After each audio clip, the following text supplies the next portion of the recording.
So I want to talk about how to actually become a journal editorial board member. There's not a lot that's on the internet that talks about this, so I wanted to explicitly address this. And over the next few videos, I'm going to be talking about different stuff with editorial boards because I think it's important for science, and it's kind of a neglected role that a lot of people forget about in science. People focus on scientists, but scientists actually have this other weird other duty where we do editorial board stuff, which is really important. So if you don't know me, I am Professor Dave Maslock. I'm Associate Professor of Innovation Strategy and Entrepreneurship.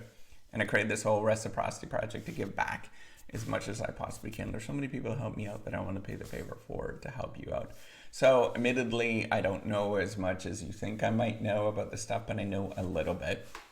So I wanted to talk about it just to give you a sense of what it is. So, an editorial board member for a journal is usually a group of people that over basically the scientific committee that sort of oversees the research that's getting published in that area.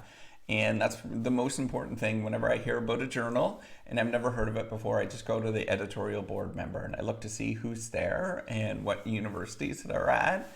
To get a judgment of what their, what the journal is actually like. And if there's people I don't recognize or if they're not coming from great schools, then I kind of question the validity of the journal. And I'm like, not so good. And so you could see what ends up happening. It's kind of like its own little university where people from all over the world are sort of evaluating the research that actually gets published there within that journal. And so how do you actually become these editorial journal board members? And if you look at them, most of them are really diverse from all sorts of walks or all sorts of different universities.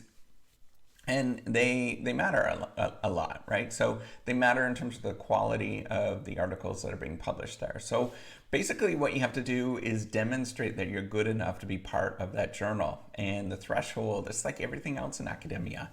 You have to prove to the world that you're good enough to be part of that journal.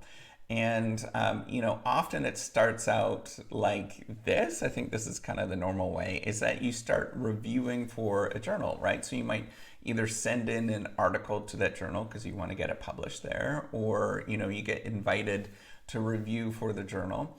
And after X number of publications, they start inviting you to be on the editorial board. Sometimes if you are, you published a lot and people recognize your name and they understand who you are, then you might get invited to be on the editorial board. But it's a little bit of a popularity contest, but it's a popularity contest that's based on what other people perceive you as your merit, as your research, identity. And if they think that you're good enough at a good enough journal, they will invite you to go on that journal, right? So to be a member, actually, you have to be recognized that you're contributing to science in some sort of way.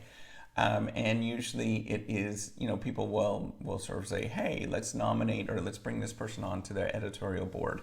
And then when they do that, then, you're being, it's a feather in the cap is really what it is, right? You're being recognized. So, somebody is recognizing you for your contributions to science in that particular area. So you will get just an email or something like that. They'll say, hey, do you want to join the editorial board? We would love to have you on board. And you get a certain, period of how long you're doing it. And then once you're on board, it means that you're reviewing articles for that journal. And it's not, so instead of doing it like ad hoc, you review them, you have a sort of percentage or a number of articles that you're going to be reviewing for that journal. But also you're sort of the expert in that particular domain. And that's something that's really important. So I've heard of, how else you might get on it.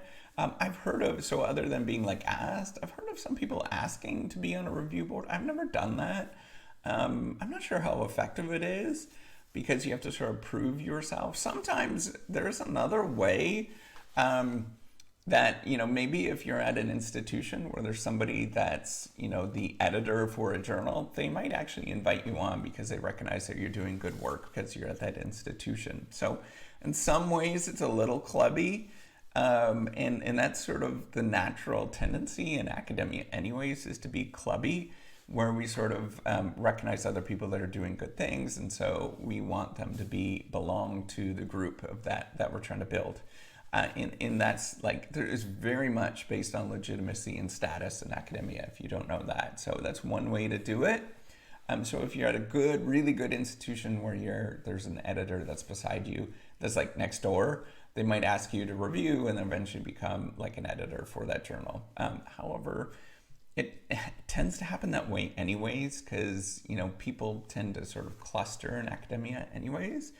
How might you actually get considered to be on an editorial board for a journal? The best thing that you could do is just do good work. Be vocal how important your work is and continue to do that. But, doing the good work is probably most important. And it's hard to get onto editorial boards, but you just have to be good at what you're doing and just be vocal repeatedly and just keep doing that. We all have different spots. You might have started in different spots. So if you're at Harvard, Stanford, Princeton, whatever, all the schools that you recognize as like the top tier, it's easier for them, but it was also really stinking hard to get into those schools. So, there might be something going on there, but then the people that are sort of working their way up, it's just as hard as well. It just takes a little bit of a journey before people recognize who you are. And that's really what it is. It's a status and legitimacy game. All of those things matter. And, it's not changing anytime soon. So just know that's going to happen. Even if there's a new technology that changes how all this works, blockchain and all that kind of stuff is still going to be very similar in terms of behavior. It's human behavior. We need to trust people that they're going to do good work. And the way that we look at that is we defer to see what they've done in the past. So with that, give me a thumbs up. Do subscribe to the YouTube channel. Take care and have a wonderful day. Bye-bye.